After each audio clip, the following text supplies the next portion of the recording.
Zero to advance level spoken English course की आज class number 3 है, जो कि बहुत ज़्यादा ख़ास है। वो इसलिए क्योंकि इस क्लास को देखने के बाद आप इंग्लिश बोलना शुरू कर देंगे। दोस्तों, इस क्लास में मैं आपको बेसिक ग्रामर नहीं सिखाऊंगा, बल्कि जैसा कि मैंने आपको बताया कि इस क्लास के बाद आप इंग्लिश बोलना शुरू कर देंगे, तो मैं आपको यहाँ पर ट्रेन करने आया हूँ, ना कि आपको ग्रामर या उसके रूल्स सिखाने। लिहाजा आपने इस क्लास को मेरे साथ पूरा देखना है। अगर आप हमारे इस चैनल पे न्यू है तो हमारे चैनल को कर दीजिए सब्सक्राइब और साथ में बेल आइकन को प्रेस कर दें। तो चले फ्रेंड्स, हमारे आज के क्लास नंबर 3 का आगाज़ करते हैं। दोस्तों, इससे पहले कि हम आज की क्लास का आगाज़ करें, मैं चाहूँगा कि आपको ये पता होना चाहिए कि हमने पिछले सबक में आपको क्या सिखाया था। फ्रेंड्स, हमारे पिछले सबक में हमने बात की थी वाज और वर की, यानी आपको वाज और वर को आप अपनी डेली रूटीन में ग्रामर के लिहाज से किस तरह स्पोकन इंग्लिश में इनको यूज़ कर सकते हैं, आपको हमने पिछले सबक में ये सिखाया था। अगर आपने हमारी पिछली क्लास को मिस कर दिया है तो उस वीडियो का लिंक आपको नीचे दिए गए डिस्क्रिप्शन में मिल जाएगा। तो चले फ्रेंड्स, हमारी आज की क्लास नंबर 3 का बाकायदा आगाज़ करते हैं। दोस्तों, इंग्लिश बोलचाल करते वक्त हम दो तरह के सेंटेंसेस का इस्तेमाल करते हैं। एक तो वो सेंटेंसेस जिसमें आप किसी काम के बारे में बात करते हैं, जैसे कि खाना, पीना, रोना, जाना, हंसना या बोलने वगैरह का। यानी एक तो हमारे पास उस तरह के सेंटेंसेस होते हैं जिसमें हम किसी काम के बारे में किसी को कह रहे होते हैं, किसी को खाने की बात कर रहे होते हैं, रोने की बात कर रहे होते हैं, जाने की बात कर रहे होते हैं, हंसने की बात कर रहे होते हैं या बोलने की बात कर रहे होते हैं। जैसा कि आप कहते हैं कि मैं काम कर रहा हूँ, वो खेल रहा है, हम सफ़र कर रहे हैं, तुम किताब पढ़ रहे हो, वो आ रही है, वो सो रही है, वो जा रही है वगैरह। तो सेंटेंसेस की एक वो एग्जाम जिसमें हम किसी काम के बारे में बात कर रहे होते हैं, यानी किसी को कोई एक्शन करने का बोल रहे होते हैं, जिसमें हम किसी काम के होने की बात कर रहे होते हैं। एक तो हमारे पास आ जाती है वो टाइप, जैसा कि मैंने आपको एग्जांपल दिया है, काम करना, वो खेल रहा है, वो सो रहा है, वो जा रहा है, वो क्रिकेट खेल रहा है, वो मोबाइल यूज़ कर रहा है, वो लैपटॉप यूज़ कर रहा है, वो दूध पी रहा है, वो गाड़ी चला रहा है। यानी इस तरह के जो सेंटेंसेस होते हैं, हम बोलते वक्त इनको इस्तेमाल कर रहे होते हैं, किसी काम की बात कर रहे होते हैं, किसी एक्शन के होने की बात कर रहे होते हैं। एक तो हमारे पास होते हैं इस तरह के सेंटेंसेस, ठीक है। नंबर 2, हमारे पास वो सेंटेंसेस होते हैं जिसमें हम किसी काम के बारे में बात नहीं करते, हम सिंपली बात कर रहे होते हैं। जनरली हम किसी एक्शन की बात तो नहीं करते, यानी उसमें हम टेंसेस की बात नहीं करते, बल्कि हम बग़ैर किसी टेंस के हम जुमलों की बात कर रहे होते हैं, हम बोलचाल कर रहे होते हैं। जैसा कि आप कहते हैं, मैं अच्छा हूँ, मेरे पास एक कार है, वो अच्छा डॉक्टर है, ये मेरा घर है, वो उसका पेन है, ये उसका मोबाइल है, ये मेरा लैपटॉप है, वो उसकी दुकान है। तो यानी इस तरह के फ़िक्रा जिसमें आप अपने बारे में बात कर रहे होते हैं, आप अपनी चीज़ों के बारे में बात कर रहे होते हैं, आपके पास जो मिल्कियत होती है उसकी बात कर रहे होते हैं। सिंपली आप किसी चीज़ के बारे में बात कर रहे होते हैं, उसमें आप एक्शन की बात नहीं करते, यानी किसी काम के होने के बारे में आप बात नहीं कर रहे होते, बल्कि आप सिंपली किसी भी चीज़ को लेकर आप उसके बारे में बात करना शुरू कर देते हैं। जैसे कि आप आम तौर पर इंटरव्यू देखते हैं तो उसमें जो सेलिब्रिटी होती है वो अपने बारे में बात कर रही होती है कि मैं ये करता हूँ, मेरे पास ये है, मेरे पास वो है। तो आम तौर पर आप जो इंटरव्यूज़ वगैरह देखते हैं उसमें वो अपने बारे में बात कर रहे होते हैं, उसमें किसी एक्शन की बात नहीं कर रहे होते, ठीक है। तो यहाँ तक आपने क्या सीखा कि हमारे पास सेंटेंसेस दो तरह के होते हैं। एक तो वो सेंटेंसेस जिसमें हम किसी काम के होने की बात कर रहे होते हैं, जिसमें हम एक्शन की बात कर रहे होते हैं, जिसमें हम ये कह रहे होते हैं कि फ़लाँ बंदा वो काम कर रहा है, फ़लाँ बंदा गाड़ी चला रहा है, फ़लाँ बंदा मोबाइल यूज़ कर रहा है, ठीक है। तो दूसरे हमारे पास वो उस तरह के फ़िक्रात होते हैं जिसमें हम किसी काम के बारे में बात नहीं कर रहे होते, बल्कि सिंपली हम बग़ैर टेंस के उसके बारे में बात कर रहे होते हैं। यानी आप अपने बारे में बात कर रहे होते हैं, आप किसी दूसरे बंदे के बारे में बात कर रहे होते हैं, ठीक है। तो उसमें आप किसी एक्शन की बात नहीं कर रहे होते, ठीक है। तो दोस्तों, यहाँ तक हमने दो चीज़ें सीख ली हैं, टेंसेस वाले फ़िक्रात और नो टेंसेस वाले फ़िक्रात। टेंसेस वाले फ़िक्रात कौन से होते हैं? जिसमें हम किसी एक्शन के बारे में बात कर रहे होते हैं, जिसमें हम प्रॉपर टेंस को इस्तेमाल करके हम बात कर रहे होते हैं। अगर आप टेंसेस को बेहतर तौर पर समझना चाहते हैं तो आपको इस वीडियो के नीचे हम लिंक प्रोवाइड कर देंगे, आप टेंसेस को अच्छे से सीख सकते हैं। नंबर 2 पे हमारे पास वो फ़िक्रात आते हैं जिसमें हम किसी काम के बारे में बात नहीं करते, हम टेंस का इस्तेमाल नहीं करते, यानी हमारे पास जो 12 टेंसेज होते हैं हम उनका इस्तेमाल नहीं कर रहे होते, हम सिंपली बगैर टेंस को इस्तेमाल किए हम एक दूसरे के साथ गपशप लगा रहे होते हैं। ठीक है, तो वो हमारे पास क्या होते हैं, एक तो हमारे पास होते हैं टेंस वाले फ़िक्रात, नंबर 2 हमारे पास होते हैं नॉन टेंस, यानी वो फ़िक्रात जिसमें हम किसी भी टेंस का इस्तेमाल नहीं कर रहे होते, हम वैसे सिंपली किसी चीज़ के बारे में बात कर रहे होते हैं। थोड़ा सा आपको एग्जाम्पल के साथ समझाते हैं। ये हमारे पास वो फ़िक्रात है जिसमें हम टेंस का इस्तेमाल कर रहे हैं, और ये हमारे पास वो फ़िक्रात है जिसमें हम टेंस का इस्तेमाल नहीं कर रहे, यानी कि हमारे पास बग़ैर किसी टेंस के ये फ़िक्रात होंगे। टेंस कैसे है, शी वेंट टू स्लीप, यहाँ पर हमने सब्जेक्ट का इस्तेमाल किया, वर्ब का इस्तेमाल किया, और यहाँ पर हमने ऑब्जेक्ट का इस्तेमाल किया, यहाँ पर हमने पास्ट का इस्तेमाल किया है। ठीक है, ही पेड द अमाउंट, उसने पैसे अदा किए, ही हेल्प हिज मॉम, उसने अपनी वालदा की मदद की। तो यहाँ आपने देखा तीनों सेंटेंसेस आपके पास है, यहाँ पर हम टेंस का इस्तेमाल कर रहे हैं। नीचे देख लेते हैं, ही इज़ ए डॉक्टर, वो एक डॉक्टर है। यहाँ पर हम किसी टेंस की बात तो नहीं कर रहे हैं ना, हम सिंपली किसी भी शख्स के बारे में बात कर रहे हैं कि वो कौन है। वो एक डॉक्टर है, वो एक इंजीनियर है, वो एक उस्ताद है, वो एक तालिब इल्म है, वो ज़हीन है। तो इस तरह की जो बातें होती हैं ना, ये इसको हम टेंसेस में इस्तेमाल नहीं करते, इनको हम कहते हैं जी नॉन टेंसेस सेंटेंसेस। इनको हम क्या कहते हैं, नॉन टेंस सेंटेंसेस, यानी जिसमें हम बगैर किसी टेंस के हम बात कर रहे होते हैं। ठीक है, वो एक नर्स है, शी इज़ अ नर्स, मैं एक तालिब इल्म हूँ, आई एम ए स्टूडेंट। तो यहाँ पर आपने देखा तीन वो फ़िक्रात जिसमें हम टेंस का इस्तेमाल कर रहे हैं, और ये हमारे पास तीन वो फ़िक्रात है जिसमें हम किसी भी टेंस का इस्तेमाल नहीं करते। आई होप कि अब आपको समझ आ गया होगा कि हमारे पास दो तरह के सेंटेंसेज होते हैं। एक तो वो सेंटेंसेज जिसमें हम किसी एक्शन की बात कर रहे होते हैं, और एक तरह के वो सेंटेंसेज होते हैं जिसमें हम किसी एक्शन की बात नहीं कर रहे होते, हम सिंपली बातचीत कर रहे होते हैं। तो वो हमारे पास ये वाले हैं।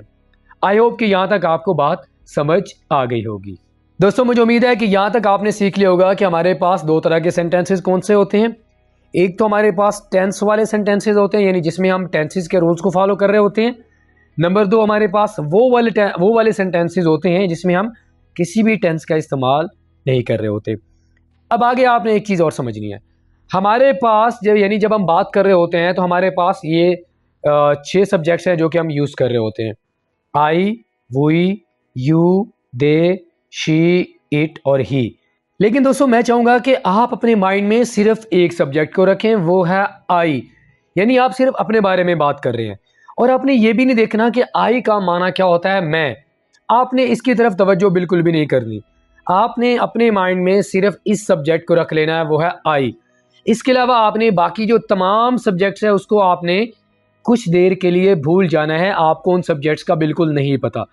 तो यहाँ पर आपको हमने इंग्लिश बुलवानी है, ठीक है, तो आपने सिर्फ एक सब्जेक्ट जो कि आई है यानी मैं, आपने अपने जहन में रख लेना है, क्योंकि इसी आई को लेकर हम आपको इंग्लिश बुलवाना सिखाने जा रहे हैं।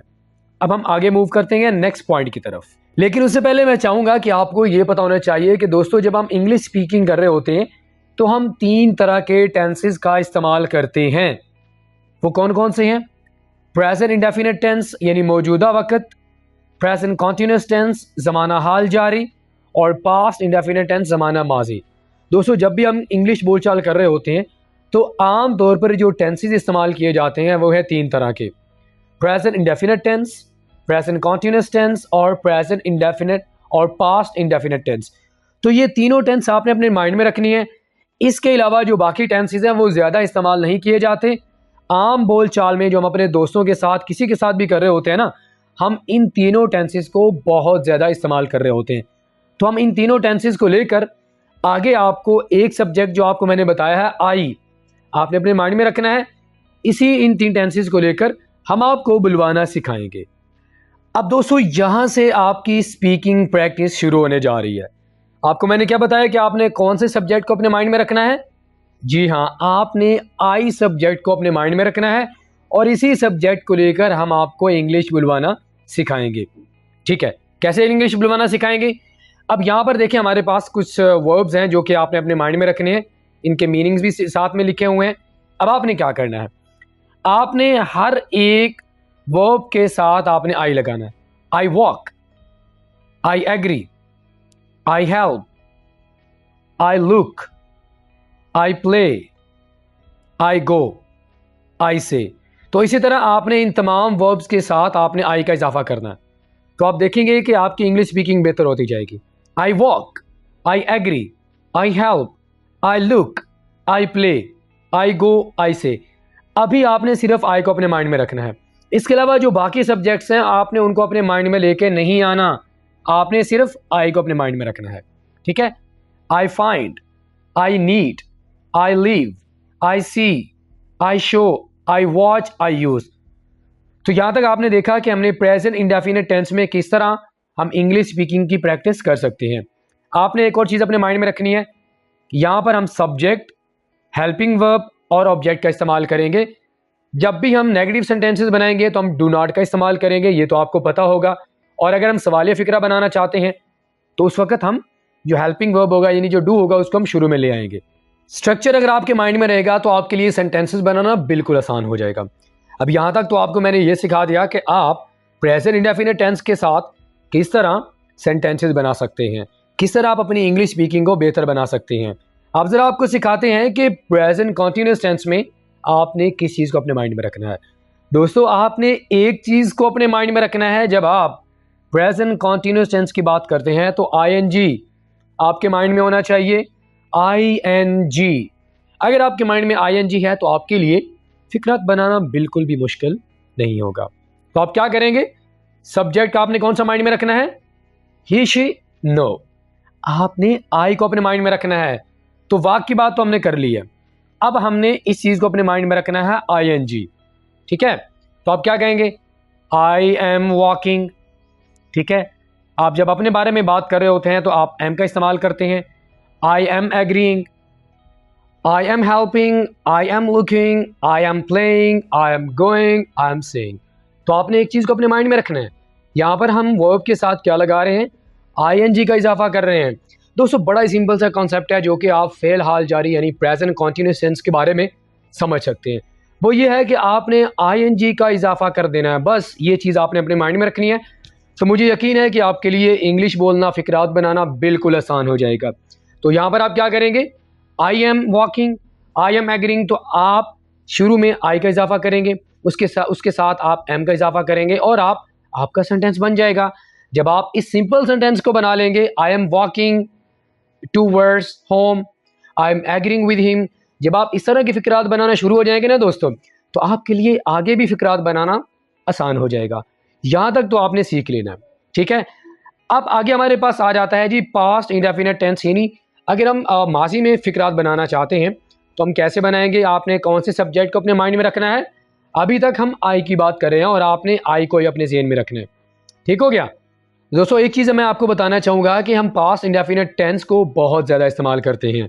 ये बात आपने अपने ज़हन में रख लेनी है, बोलते वक्त हम फेले माजी को बहुत ज़्यादा इस्तेमाल करते हैं और इसकी पहचान भी आपने अपने माइंड में रखनी है।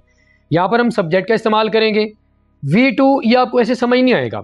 बस सिंपल सा कॉन्सेप्ट अपने ज़हन में रखो कि यहाँ पर हम सेकंड फॉर्म यूज़ करेंगे वर्ब की सेकंड फॉर्म का हम इस्तेमाल करेंगे और ऑब्जेक्ट का इस्तेमाल करेंगे। अब आपने क्या लगाना है, I walked, I agreed, I helped, I looked, I played, I went, यहाँ पर हम वेंट का इस्तेमाल करेंगे, आई सेड। तो यहाँ पर आपने देखा कि आपके लिए फिक्रात बनाना कितना ही आसान है अगर आप सिर्फ एक सब्जेक्ट को अपने माइंड में रख लें और इन्हीं वर्ब्स को आप यूज़ करते हुए बहुत सारे सेंटेंसेस बना सकते हैं और आपके लिए स्पीकिंग काफ़ी ज़्यादा आसान हो जाएगी। अगर आप नेगेटिव सेंटेंसेस बनाना चाहते हैं तो आप डिड नॉट का इजाफा करेंगे, आई डिड नॉट वॉक, फिर आखिर में आप ईडी का इजाफा नहीं करेंगे। अगर आप सवालिया फिक्रा बनाना चाहते हैं तो उसके लिए आप डिड को शुरू में लगा देंगे। तो ये बहुत ही सिंपल कॉन्सेप्ट है जो कि आपने अपने माइंड में रखना है। हमारे पास 3 तरह के सेंटेंसेस होते हैं, पॉजिटिव, नेगेटिव और सवालिया, जिसे हम इंट्रोगेटिव कहते हैं। अगर हम एफर्मेटिव सेंटेंसेस की बात करें तो हम सिंपली कहते हैं आई स्लीप, मैं सोता हूँ, आई प्ले, मैं खेलता हूँ, आई डू नॉट प्ले, ये हमारे पास नेगेटिव आ जाएगा, आई डू नॉट प्ले, ठीक है। शी डज नॉट हेल्प, वो मदद नहीं करती, I didn't meet, I didn't send. तो देखा आपने, हमारे पास सेंटेंसेस बनाना बहुत ही आसान हो जाएगा। अगर हम अपने जहन में कुछ कॉन्सेप्ट होते हैं उनको अगर हम अपने माइंड में रख लेंगे तो आपके लिए सेंटेंसेस बनाना निहायत आसान हो जाएगा। दोस्तों अब यहाँ तक आपने ये सीख लिया कि आपने आई सब्जेक्ट को यूज़ करके आपने कितने सारे सेंटेंसेस बनाना सीख लिया। मुझे उम्मीद है कि आपके लिए अब काफ़ी ज़्यादा आसान हो जाएगा इंग्लिश स्पीकिंग करना। अगर आपने अभी अभी इंग्लिश सीखना शुरू किया है तो आपके लिए ये लेसन काफ़ी ज़्यादा हेल्पफुल साबित होगा।